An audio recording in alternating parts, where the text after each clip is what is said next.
The meme was a picture of a grease-smeared guy squatting beside a busted scooter, a cigarette dangling from his lip and a half-empty beer on the ground next to him. Bold white text read, "When you drop out of college and think being a motorbike mechanic makes you special." Underneath, my Aunt Trish had written, "Tag yourself, Lena grinning squinting face grinning squinting face grinning squinting face," and tagged me. I stared at the screen for a few seconds, not even blinking. I wasn't mad. Not yet. That kind of joke doesn't come from nowhere. It comes from years of build-up. Years of small digs wrapped in smiles. I hit leave group without saying a word. The silence in my apartment rang louder than any ping from that family chat ever did. My name is Lena. I'm 27. I live in Cedar Rapids, Iowa, and I fix things. That's what I've always done. Ever since I was a kid, unscrewing my dad's broken lawnmower just to see if I could get it running again. I was the one with grease under her fingernails before I turned 12. By 14, I was piecing together mopeds from junkyard scraps. But nobody ever saw it as anything more than a weird phase. "Come on, Lena," my mom used to say. "Engines are fine for a hobby, but you've got to think long-term. You're smart. You could go pre-med if you applied yourself." Or worse, from my dad. "Girls like you end up working behind a parts counter forever. That's not a career, kiddo. It's a detour." I used to show them little fixes, the weed trimmer I rewired, the moped I got running in our garage, but the only time my cousin Ava so much as looked at it, she scrunched her nose and said, "Looks like it still smells like rust." Ava, the family pride and joy. The future lawyer. She had her college internship lined up when we were still in high school. She always had the right outfits, the right hair, the right friends. Even the right major. I dropped out after 2 years of bouncing between mechanical engineering and automotive tech. Not because I couldn't hack it, I was pulling solid grades, but because the classrooms didn't feel like they were building toward anything real. I wanted my hands on tools, not diagrams. So I left. Rented a tiny studio apartment behind a corner liquor store, and enrolled in a certification program for small engine repair. It felt like the first decision I made for myself. And now here I was. Official dropout grease monkey, according to Aunt Trish. The part that got me wasn't even the meme. It was the reactions. 6 laughing emojis from my uncle. 1 OMG face with tears of joy from Ava. And silence from my parents. That was worse than if they'd joined in. Silence meant they'd seen it and didn't care enough to speak up. I scrolled back through the chat history. Birthday photos for Ava, a dozen comments about her law internship. Everyone sharing throwbacks from family vacations, cookouts, and baby showers. I couldn't find one mention of the garage I'd been building. Not one. I looked down at my hands. Calloused, stained with oil that never fully washed out. These hands had built something. And all my family saw was a punchline. I opened my camera roll, saved the meme, and backed it up to the cloud. Not because I liked it, but because I knew I'd want to remember this moment. The moment it all finally clicked. They didn't respect what I was building. They never had. But I did. And that was enough. The shop smelled like burnt oil, metal, and sweat. And to me it smelled like home. Tanya always said you could tell how well a garage ran by how many old coffee mugs and busted gloves were left lying around. In ours, at least 8 mugs, half full of cold sludge, and enough gloves on the workbench to supply a baseball team. I was 6 months into my apprenticeship and finally starting to feel like I belonged. Tanya was nothing like anyone I'd ever worked with before. She was in her 50s, with hair that looked like it had given up somewhere around 1998, and a voice like gravel. She cursed like it was punctuation and always had a wrench in one hand and a Slim Jim in the other. She was also the first person who ever made me feel like I wasn't wasting my time. "You hear that?" she said one afternoon, crouching beside a battered Kawasaki with the engine still idling. I tilted my head. It wasn't just the usual vibration. There was something high-pitched, not constant but sharp and jittery, like a loose bolt inside a can. "Yeah," I said, narrowing my eyes. "That's not your basic knock. It's rattling under compression. Cylinder 4, maybe? No, wait. Alternator brackets vibrating. That bolt's not torqued down right." Tanya looked up at me, grinning like I just solved a riddle. "Damn. Took me 2 years to start hearing stuff like that. You got the ear, grease girl." I laughed. "You really gonna call me that forever?" "If the wrench fits," she said, standing up and brushing her hands off on her already filthy jeans. An hour later, she handed me her old torque wrench. The big one, the one with the chipped handle and hand-scratched initials. I stared at it like she'd handed me a badge. "I got this from my mentor in '92, she said, not looking at me. "She said give it to someone when they earn it. Not when they need it. You earned it." I didn't know what to say, so I just nodded and held it like it was made of gold. Most nights I came home exhausted, fingers aching, jeans stiff with grease and God knows what else. My shoulders were sore, my arms were scratched, and I hadn't worn makeup or done anything with my hair in weeks. And still, for the first time in years, I felt completely solidly right. The family chat stayed quiet. No one reached out. No messages from Mom. No random check-ins from my dad. But I saw Ava's latest post, smiling in a pantsuit with a caption. Starting my summer internship at Tressler and Koenig. Honored to be part of this legacy. 19 comments. 4 heart emojis from Aunt Trish. I just locked my phone, tossed it face down and grabbed a shop rag to wipe down the new carb I was rebuilding. Let them play legacy. I was building one of my own, with stripped bolts, busted engines, and hands they'd never understand. They weren't watching. But Tanya was. And for now that was more than enough. It hit 31 degrees overnight. Late spring, but the Midwest didn't care. The cold came out of nowhere. A sharp, biting wind that shut down every scooter and motorcycle that hadn't been properly winterized. By noon my phone wouldn't stop buzzing. Lena, my bike won't start, think it's the carb again. Can you swing by after work? Mine's dead. Brook Street. Vespa stalled. Help. I lined the calls up in a row, jotting down names and rough diagnoses. My fingers were already stiff from the cold even under my gloves. I'd been running the propane heater in the shop, but it barely kept up when the bay door opened. By 2 I was up to 9 repair requests and 2 pickups. Tanya leaned on the workbench, sipping black coffee and grinning like a wolf. Looks like your dropout ass is officially in demand, she said. I rolled my eyes but smiled. Don't let it go to your head. You taught me. Damn right I did. I wiped my hands and checked my phone again. One more message had come in while I was out front loading a busted Honda into the truck. Trish, Aunt Trish. 11:12 a.m. Hey Lena, I'm in a bit of a bind. My scooter just died. Charity ride for the animal shelter. I'm kind of stranded. You know bikes, right? Could really use a hand. I stared at the screen. It was the same aunt who tagged me in that meme. The one who thought fixing bikes was some kind of punchline. And now she was texting like we were just casual friends. Not a single mention of what she said, no apology, just a favor. I didn't respond. Not right away. I sat down on the edge of the lift and scrolled back through my gallery until I found it. The meme. When you drop out of college and think being a motorbike mechanic makes you special. I saved it all those months ago just in case. Now I pulled it up, cropped out everyone's reactions except hers, and sent it back to her, with a new message underneath. Me. Still think I'm a dropout? No greeting. No how's the scooter? Just that. A few minutes passed. I wiped down a set of tools and tried not to check again, but of course I did. Trish had read the message. She hadn't replied. I tossed my phone onto the bench and turned back to the work ahead.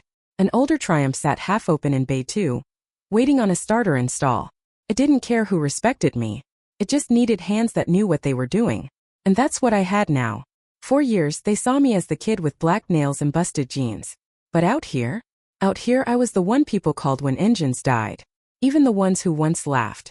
By the time the first weekend of May rolled around, the garage looked like a parade route for broken machines. There were bikes lined up in the alley, scooters jammed behind the fence, 2 busted ATVs half dismantled under a tarp. Tanya started calling it surge season like it was a military campaign. And honestly, kind of was. Every spring, the locals dusted off their rides and realized too late, they'd ignored all the winter storage rules. Carburetors gunked up. Tires dry-rotted. Batteries dead as doornails. I was working 12-hour days, 6.5 days a week just trying to keep up. The air in the shop buzzed with movement. Grinders, torque wrenches, air tools hissing every 5 minutes. I kept a case of Gatorade under the bench and changed shirts in the bathroom twice a day. Every night when I collapsed on my futon, I had a different bruise and the kind of exhaustion that made me feel real. Somewhere in the middle of all that chaos, my cousin Ava texted me. Ava. Hey, just saw your shops tagged in a post from the Bike Fest. Congrats. Looks like you're doing really well, smiling face with smiling eyes. If you ever want me to connect you with some folks in city development or small biz networks, just let me know. I stared at the message for a minute. It was written like we were equals. Like the last 15 years hadn't happened. Like she hadn't once said at a holiday dinner. No offense, but Lena's whole engine obsession is kind of cute. Like a phase. The same Ava who didn't defend me when that meme hit the group chat. The one who posted a selfie with Trish the day after, holding champagne flutes and captioned, "When your aunt is your spirit animal, 2 hearts crown." Now she wanted to connect me with some folks. I didn't write back. Instead, I wiped the sweat off my face, walked out into the alley, and snapped a photo with the Triumph I just finished restoring. A 1965 Bonneville that took me 3 weeks of late nights and swearing to bring back to life. In the photo, I was in grease-stained coveralls, arms folded across my chest, with the shop sign barely visible behind me. Then I opened Instagram and posted it. Caption: not bad for a dropout with a wrench. Hammer and wrench # Bonneville build # Torqueen # this is the vibe. The likes came fast, mostly from local gearheads, a few clients, one guy who'd been trying to get me to restore his old Yamaha since January. The messages that followed weren't from family. They were from people who actually saw me. And that was fine by me. Let Ava have her boardrooms and blazers. Let her pretend like we were peers now that she couldn't pretend I was invisible. I didn't need an invitation to their world. I had built my own. The call came from a number I didn't recognize. "Hi, is this Lena?" the woman asked, her voice clipped and polite. "My name's Heather. I'm with Riverside Realty. I've got kind of a weird situation, and your name came highly recommended by one of our mutual clients." I wiped my hands on a rag and cradled the phone against my shoulder. "Depends how weird." She chuckled nervously. "We're trying to close on a house over in Oakcrest. It's supposed to list this weekend, but there's a complication." "What kind of complication?" "There's a vintage motorcycle in the garage. I believe it's a '78 BMW, and the buyers want it gone before the final showing. But when the inspector tried to move it, the back tire locked up. The seller said it's been sitting for years. We need someone to look at it fast." I was already nodding. "Sure. Text me the address. I'll swing by after lunch." The house was a big colonial with fresh mulch and a "just listed" sign stuck in the yard. A woman in heels and a blazer met me at the door, and when I stepped into the garage I froze. It was my aunt's house, specifically Trish's. And sitting in the middle of the cluttered garage, half buried in old Christmas bins and spiderwebs, was Uncle Todd's bike, the one he used to brag about at family barbecues. He hadn't ridden it since I was in high school. Heather followed my gaze. "The seller mentioned you were family, but said you were, quote, not officially running a business yet. So this would be more of a favor?" I raised my eyebrows. "She said that." "She did. But if you can send an invoice, I'll handle it through my office. No favors expected." I crouched next to the bike, noting the rotted tires, corroded fuel lines, and a half-melted bungee cord still strapped across the seat. The tank smelled like old varnish, sure sign of spoiled gas. "Won't be moving this without a full drain and rework," I said, standing up. "I'll send over a full damage report and estimate. And just to be clear, I am officially in business. This is a job, not a favor." Heather nodded quickly. "Of course. Absolutely. Please bill us directly." Back at the shop I took my time writing it all up. I itemized every issue, every part it would need, and even included high-res photos with timestamps. When I sent the invoice I CC'd Heather, not Trish. Later that night, I got a text from an unknown number. "Trish, I didn't know you were going to charge so much. Thought we were family." I stared at the screen for a moment, then typed back. "Me. Exactly. And that's why it's business." I hit send and never heard back. The next day, Heather called to confirm payment had gone through. Turns out even family cuts the check when the bike's blocking the sale. The award wasn't fancy. It was a clear acrylic plaque with a gear-shaped base and a tiny engraving that read, "Cedar County Small Business of the Year Specialty Services."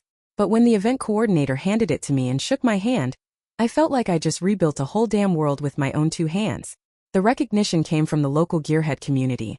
Mostly motorcycle folks, small shop owners, and parts suppliers who knew the work it took to keep a garage running. The nomination had come from one of my regulars, a guy named Vince who once called my carburetor rebuild a religious experience. I'd laughed at the time, but apparently he meant it. The Facebook group blew up afterward. Someone posted a photo of me at the award table, still wearing my shop flannel over a black tank top, with grease smudged under one fingernail. The caption read, "Lena at Torqueen took home the win. About damn time." It got shared over 100 times. That night I sat in my little office, plaque on the shelf above my workbench, just breathing. Not celebrating, not crying. Just still. Like for once, the world had taken its foot off my chest. My phone buzzed and I didn't even check it right away. I figured it was another customer or a congrats text from someone local. But when I finally picked it up, the name on the screen stopped me. "Mom. 8:42 p.m. Glad people are seeing your value. Proud of you." No emoji. No punctuation. Just 7 words I had been quietly waiting to hear since I was 14. Rewiring a busted lawnmower in the garage while my dad and Ava discussed her SAT scores over dinner. Then another message popped up, from a number not saved in my phone anymore. But I knew it instantly. "Trish, we should talk." That was it. No hey. No congrats. Just the kind of message people send when they think they've lost control of the story and want back in. I didn't reply, as I didn't need to. I wasn't looking for their approval anymore. Not after all the silence, the jokes, the digs about hobbies and real jobs. They had their chance to see me. Now the community saw me instead. Mechanics. Writers. People who didn't flinch at dirt under my nails or question my intelligence based on my degree status. People who knew the value of a well-tightened bolt and a rebuilt clutch. I locked my phone, set it down, and went back to the garage. The real work, the work that earned me every bit of that plaque, wasn't over yet. Kara showed up late on her first day, looking like she'd nearly talked herself out of coming. She hovered by the shop door, backpack slung low, eyes on the concrete. I'd been elbow deep in a Yamaha clutch job and didn't notice her until she knocked on the metal frame with one shaky knuckle. "You're Kara?" I asked, wiping my hands on a rag. She nodded quickly. "Sorry I'm late. My bus was." "Hey," I cut in, not unkindly. "You're here now. That's what matters." She followed me inside like she wasn't sure she was allowed to. That first week, Kara barely spoke above a whisper. She flinched whenever she dropped a bolt, apologized when she sneezed, and looked horrified every time she smudged her coveralls. But when she worked, she got quiet in a different way, focused, steady. I watched the way her fingers hovered over tools before choosing. How she studied diagrams like they were blueprints for magic. One afternoon, she botched a carburetor cleaning on a little Honda I promised back by Friday.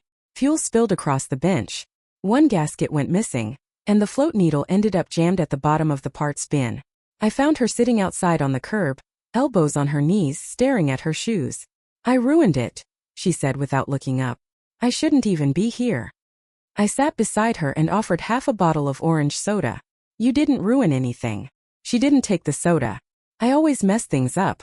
My mom says I need to be more detail-oriented." "Tell your mom engines don't run on fear," I said, leaning back on my hands. "They run on instinct and trust. And right now, I trust you. You've got the hands for this." She blinked at me, confused. "I do." "Yeah," I said. "Now come on. Let's rebuild that carb the right way." By the end of the month, she had her own drawer in the tool cabinet and a growing collection of fix-it selfies on her cracked phone. She still muttered apologies under her breath, but she also smiled more, especially when she got something right on the first try. One evening, I took her across town to show her the new space I just leased. A second garage, smaller than my current one but clean and full of potential. The keys jingled in my pocket as I opened the side door. Kara's jaw dropped. "We're expanding?" "Thinking about it," I said, flipping on the breaker box. The overhead lights flickered to life. "Still needs work, but the bones are solid. Could be a good place to train more people like you." Kara grinned. "Should we send your aunt a flyer when we open?" I smirked and shook my head. "Nah. She knows we exist." Kara laughed, like really laughed, and I realized just how far we'd both come. Once, I'd been the girl who needed someone to believe in her more than they believed in appearances. Now I was that someone for someone else. And this time, nobody could mock it or meme it away. We grilled on an old smoker someone traded me for a Vespa tire change. It sat out back behind the shop, puffing gentle curls of hickory smoke while Kara slathered sauce on a tray of wings like she was painting a masterpiece. There were folding chairs set up between bike lifts, a cooler filled with root beer and orange soda, and a Bluetooth speaker clipped to the door handle blaring classic rock one minute and old school hip hop the next. The idea was simple, a low-key open house. Just a way to thank the regulars, bring in the neighbors, and maybe let the kids paint some helmets out front. Kara called it Garage Family Day. And honestly, it stuck. People showed up. More than I expected. There was the retired teacher with the cherry red Honda I rebuilt last fall. The UPS driver who always waved when he passed. The tattooed couple with matching mopeds who brought lemonade in mason jars. Tanya rolled in late, of course, but brought fresh baked cornbread and made fun of everyone's grill technique until she stole the tongs herself. Kara buzzed around like a kid at a carnival, face streaked with paint from the kids' helmet table, shouting instructions to a 5-year-old about which glitter colors were aerodynamic. And me? I just stood back and watched. Let it all soak in. This wasn't some polished ribbon-cutting event. No speeches, no handshakes in suits. Just real people, laughing and eating, surrounded by half-assembled engines and grease-streaked concrete. My world. At some point I stepped outside to get fresh air. That's when I saw her. Trish. She was standing across the street, alone, holding a purse tight against her chest like she wasn't sure why she was even there. She didn't cross. Didn't wave. Just watched for a while. Maybe looking for someone to come invite her over. I didn't. Not out of spite. Not anymore. I just didn't need it. The Lena who used to ache for family approval. She'd hung up her gloves a long time ago. A little girl ran past me with a bright blue helmet, squealing with joy, and Kara followed, laughing as she dodged a splash of paint. Inside the garage, Tanya was holding court over a group of guys debating exhaust mods. A beer in one hand and a barbecue rib in the other. And me? I felt good. Whole. Like someone who'd found her place and didn't owe an apology for it. Let Trish watch. Let her wonder. The garage wasn't built for her. It was built for the ones who showed up. The shop was quiet that night. The kind of quiet that only happens when you're the last one there. And the only sound is the soft tick of cooling metal and the occasional clink of a socket hitting the tray just right. Kara was in the back, organizing parts in that overly methodical way she always did when she was trying not to think too hard. I stayed up front, wiping down the workbench, tossing out ragged gloves, and finally tackling the mountain of receipts I kept promising myself I'd sort. Then I opened the drawer under the main bench, the one where old tape rolls, dried-up markers, and loose bolts went to die, and there it was. The meme. Crumpled, a little oil-stained, but still sharp enough to sting if I stared at it too long. When you drop out of college and think being a motorbike mechanic makes you special. Aunt Trish had printed it once back when I first left the group chat, and I'd shoved it in that drawer without thinking. I held it for a second, long enough to let it sink in but not long enough to let it win. Kara walked up behind me just as I folded it in half. "What's that?" she asked. "Old joke," I said. "Not funny anymore." I tossed it in the trash bin by the door, not dramatically, not with a speech. Just gone. Kara watched me for a second. "So what's next?" I looked at her, then turned toward the front of the shop. The new neon sign we just installed flickered on in the window. Bright blue and orange, buzzing slightly in the summer air. Torque Queen Garage. It glowed like something alive, reflected in the metal of a half-restored Ducati, and the freshly painted walls we'd scrubbed down ourselves. I grinned. "Let's build something that can't be ignored," I said. "Something louder than a joke." Kara nodded like she understood more than I gave her credit for. "Louder's easy. We've got angle grinders and Bluetooth speakers." We both laughed, and I flipped off the shop lights one by one, the glow from the sign bathing the room in color. Outside it was quiet again. But not empty. Never empty. The garage had a hum to it now, a pulse. A future. And this time I wasn't chasing anyone's approval. I was leading the way.